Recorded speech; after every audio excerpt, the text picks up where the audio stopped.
Hello, freak bitches. Now None I of your- think everyone likes it, but back then no one was watching Merv Griffin but me. Really? When I was little, I mean, when I was 15, I didn't like come to school and we would laugh about Jeff Altman on Merv Griffin. I was just alone with it. Wow. Yeah, I became a fan of stand-up, watching stand-up on TV, like watching like The Tonight Show and Evening at the Improv and stuff like that. Yeah. But really the big one, the run that really kicked in for me was my parents took me to see Live on the Sunset Strip. Oh, wow. And I was a teenager, young teenager. And I remember being in the audience while Richard Pryor was on stage slaying.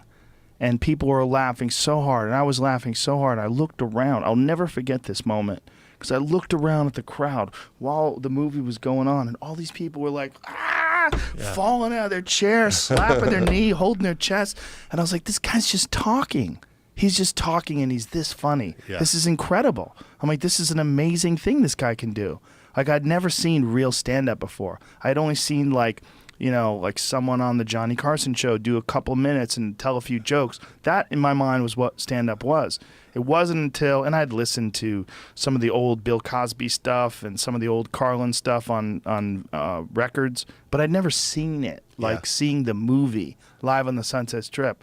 And that didn't plant a seed like I can do it, but it did plant a seed like, holy shit, this is possible. Yeah. Like, this is crazy that this is possible. And it's still the best special. It's one of the best ever, without a doubt. He holds up in a very, very unique way, where a lot of comedy from that era including Lenny Bruce, doesn't really hold up. Yeah. Like it's because it's contextual. Like if you were there in that time, it was groundbreaking. But that's not groundbreaking anymore because the culture has moved on so far, and a lot of that could be attributed to his insight. Like Lenny Bruce's insight changed the way a lot of people thought and discussed a lot of like really important issues at that time. But there was something about Pryor's, his honesty and his delivery and his point of view that's like to this day, like, God, he was good. There was a record they put out a few years ago where they didn't tell you what album it was, but it was just bits, and I think maybe a lot of bits that were recorded when he recorded an album but didn't make the album. Like it was in eras like 70s, 80s, 90s, and when you listen to his stuff from the 70s, it's so militant. Yeah. It's so militant, and it all works perfectly today. Like what he's mad about. Yeah. All applies to right now. And then when he goes honest about himself and relationships, you do feel it like, oh, there's not many people opening up like this. Right. Like there's not a comparable person. There's a lot of comedians who talk about their lives, but he's ripping open the veins much deeper than anybody even now. Sure, and he was talking about horrific addiction issues that he had back then. I mean, addiction issues that caused him to light himself on fire. Yeah. I mean, when he was talking about that back then, who the hell had done that? You remember he would do that thing where he'd light a match and move it around? Like, what? Who am I? I'm Richard Pryor running down the street. Yeah. Like, and joke around about lighting himself on fire and have the whole audience laugh. It was like, wow. It was crazy. There was some bits where he talked about having multiple sclerosis near the end of his life, and he was still doing the Comedy Store. And on audio, they were riotously funny, brutally honest bits about what it felt like to be that sick. And I don't think it ever was on an album before. I think when he was doing that, when he was coming back to the Comedy Store when he was really sick before he died, I was the guy who went on after him every night for like 5 weeks. Oh, geez. Every time he did a show, I bombed so many times going on after Richard Pryor. Oh, it was death. And how was he? Terrible. He was old, and he was sick, and he was drunk, and he was on pills, and he probably shouldn't have been there, but he just wanted to do it. It wasn't good. Like it wasn't Richard Pryor. It was like they had. First of all, he was really unhealthy, so they had to crank the microphone up like. Oh, so you couldn't even hear him. Barely hear him, and he would like, I always love pussy. Like there was nothing there. Yeah. He was just kind of talking and ranting, and he would, he'd be on stage with a drink, and people didn't know how to respond.